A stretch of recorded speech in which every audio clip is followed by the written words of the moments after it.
Good morning, good afternoon, good evening Internet, and welcome to my YouTube channel, Economical Rides. So this is just a brief video because some of you are thinking about getting the touring seat, which I have on my bike, but we've discovered that because of the form of the touring seat, you do actually lose some seat length front to rear. So it's looking as though the touring seat isn't ideal for people with longer legs who on the standard seat sit all the way back. Now, at the risk of getting too scientific again, I do have a ruler here and I'll just demonstrate the difference in available seat length between the touring seat and the standard seat, which I have behind me. So on the touring seat, realistically, you're going to be sat here. So if we take the measurement from here to the front, it measures almost exactly 30 centimeters. Now if I get the original seat,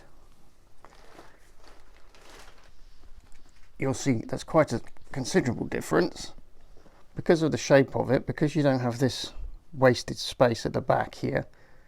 With this seat you can literally sit right up to the rear edge. So on the standard seat you would have a maximum seat length of,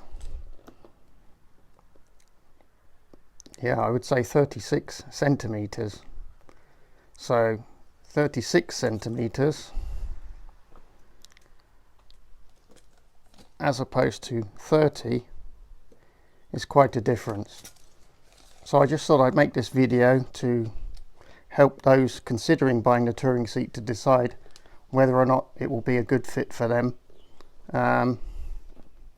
If you wanted to simulate the riding position with the touring seat, basically you would need to move about 5 centimeters further forward on the standard seat. So that would take you to about here. Maybe 6 centimeters. So if you could sit 6 centimeters away from the rear edge of your standard seat, that would be approximately where you would be seated on the touring seat. So I just hope this video might be useful to some of you who are undecided about which seat to take, which seat to buy.